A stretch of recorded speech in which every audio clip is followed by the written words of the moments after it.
In the last few videos, we have introduced how three fundamental chemical laws led to the concept of the atom. These were the law of mass conservation, the law of definite proportions, and the law of multiple proportions. Now, the concept of the atom was developed by Dalton, and we have examined also some of the principles of Dalton's atomic theory.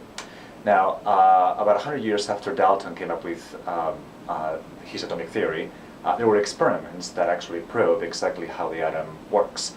And we have seen that the atom has electrons, and that is what Thomson proved. And also that the positive charge, which opposes the negative charge of electrons, is concentrated in a small region of space. And that was the experiment by Rutherford. What we do now is we take all of that knowledge and explain our current understanding of the atom that is relevant for chemistry. So this is what we know of the atom, again, in what pertains to chemical reactivity and chemistry in general. So we know that an atom has a nucleus, where the positive charge is, and then it has a periphery, where the electron is. We're not making any assumptions about how electrons are behaving, and this is actually part of what we call quantum mechanics, which we will explain a little bit later on. But the electrons are in the periphery of this nucleus, and they are negatively charged. So there are three fundamental particles that compose the atoms. We have the electron, which we know is negatively charged, and it actually has a mass that is very small, 9.11 10 to the minus 31 kilograms. We also have the proton, which is a positively charged particle, and it resides at the nucleus, and the mass is 1.67 10 to the minus 27 kilograms. So you can clearly see how protons are much more massive than electrons by about 1,800 times. And then there's actually a third particle, which is the neutron, and the neutron is also at the nucleus. So the nucleus has positively charged protons, but also neutrons.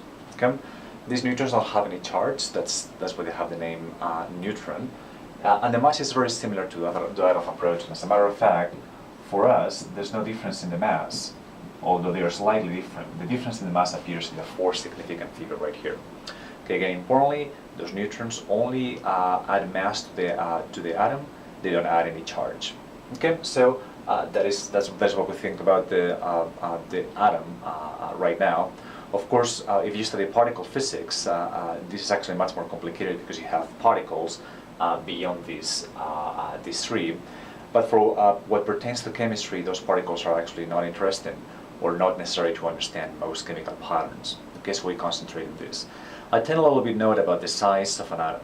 So when you think about the diameter, if we consider that an atom is spherical, when you think about the diameter of the atom, this is actually very, very small. So we're talking of radii that are perhaps 1 to 3, 10 to the minus 10 meters. That is the size of the electronic cloud that is around the nucleus, more or less. That is the diameter. And the nucleus is even smaller. When you think about the nucleus, yes, the diameter of the nucleus, I'm going to write it right here, is about 5 orders of magnitude smaller, about 100,000 times smaller. So that is about 10 to the minus 15 meters. So this is what we need to understand then, why different elements behave differently. To characterize now different elements, what we actually use is something that is called the atomic number, and then we have here something that we call this atomic symbol, that is the atomic number, and this is the mass number. That is all that we need to know to specify an element in distinction to a different element. So for example, let's take the example of carbon 12, which has this atomic symbol C for the element, it's carbon, and this is again what we call the atomic number. That's the most important number to distinguish an element from another, the atomic number. That tells you the number of protons that you have in the nucleus right here. And again, that's what makes different an element from the other.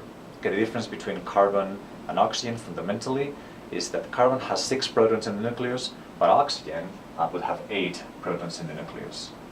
That is what makes carbon and oxygen different. We can put a mass number of oxygen of 16 right here. Okay, the second number that you have right here is what we call the mass number.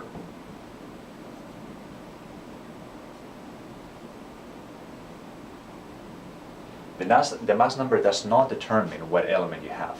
Okay, you can actually have, as we're going to see in the next video, you can have carbon atoms that have different mass numbers. Okay, they are called isotopes, and again, we will introduce that in the next video.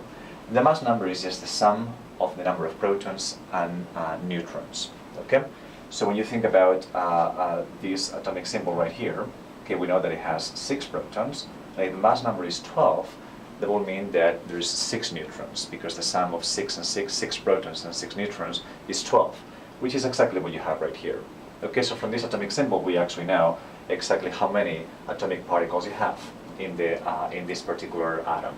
Okay, you're going to have 6 neutrons, 6 protons, and because there's no charge right here, this is a neutral atom, then you're also going to have 6 electrons. Okay, for the case of oxygen-16, we know that it has 8 protons.